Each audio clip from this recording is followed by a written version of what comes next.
नमस्कार दोस्तों, स्वागत है आपका आपके अपने यूट्यूब चैनल रेलवे वाले में। दोस्तों, आज सभी के लिए एक बहुत ही बड़ी खबर यहाँ पर आ चुकी है दोस्तों, जो कि एक आर्टिकल है जो कि यहाँ पर पब्लिश हुआ है दोस्तों। इसको हम देखने वाले हैं कि किस प्रकार से आपके लिए खुशखबरी रहने वाली दोस्तों।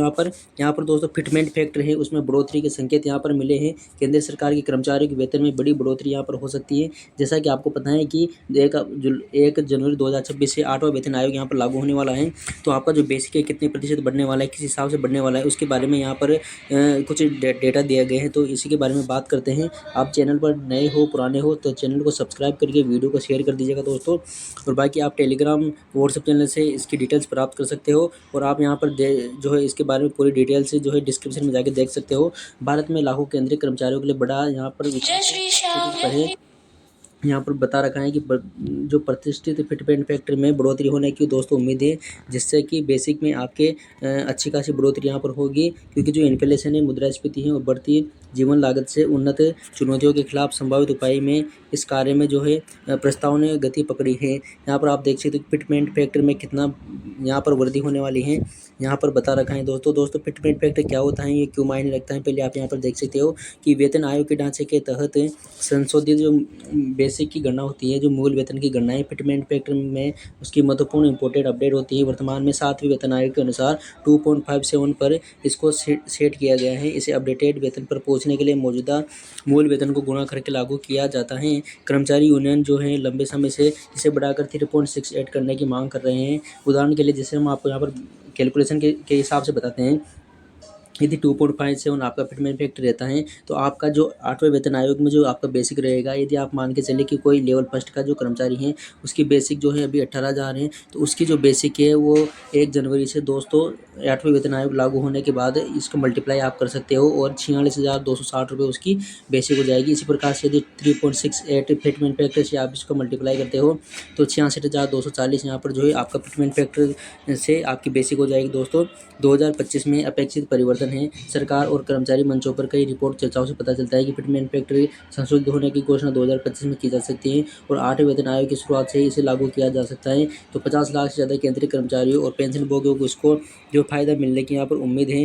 क्योंकि इसका जो बेसिक होता है मूल वेतन, इसका दोस्तों फर्क कहाँ पर पड़ता है, तो महंगाई भत्ते जैसे डीए है, डीएनएस अलाउंस और उसके अलावा मकान का किराया, एचआरए जो मिलता है, टीए जो मिलता है कर्मचारियों को, ट्रांसपोर्ट अलाउंस, इन सभी पर इसका जो है फायदा आपको देखने को मिलेगा। इनमें से प्रत्येक की गणना मूल वेतन के प्रतिशत में की जाती है। इसके आधार पर कोई भी वृद्धि सीधे तौर पर कुल मुआवजे में वृद्धि के रूप में परिवर्तन होती है। तो इसकी मांग क्यों बढ़ रही है फिटमेंट फैक्टर की? फिटमेंट फैक्टर को आखिरी बार 2016 में संशोधित किया गया था, जब 7वां वेतन आयोग लागू किया गया था। तब से कर्मचारी इसे अपडेट करने की वकालत कर रहे हैं और बढ़ाने की यहाँ पर बातें कर रहे हैं। आवश्यक वस्तुओं की बढ़ती कीमतें, परिवार पर वित्तीय दबाव बढ़ना, 7वें वेतन आयोग की बात से कोई स्ट्रक्चर जो वेतन संशोधन है वो नहीं हुआ है अभी तक भी। तो यूनियन का मानना है कि वेतन वृद्धि न केवल इन्फ्लेशन यानी मुद्रास्फीति को संतुलित करता है, बल्कि सुनिश्चित करने के लिए भी उचित है कि वेतन वर्तमान आर्थिक वास्तविकताओं के अनुरूप जो है बना रहे।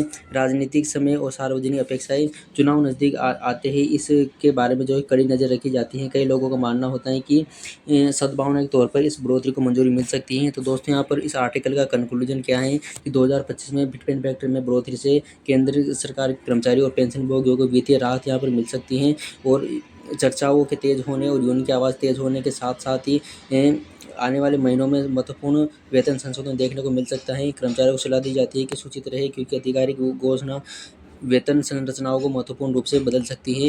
यानी कि जो ऑफिशियल जो स्टेटमेंट होता है गवर्नमेंट की तरफ से, वो आपका बेसिक यानी कि आपकी सैलरी के लिए आपके लिए बहुत ही इंपॉर्टेंट चीज़ होती है। वर्तमान में जो फिटमेंट फैक्टर 2.57 है, जो 7वें वेतन आयोग के तहत निर्धारित किया गया था, तो 2025 में प्रस्ताव जो फिटमेंट फैक्टर है वो 3.68 करने की यहाँ पर मांग चल रही है। क्योंकि पेंशन जो है मूल वेतन से बनती है, इसलिए आपका मूल वेतन अच्छा हो तो आपके लिए अच्छा होता है।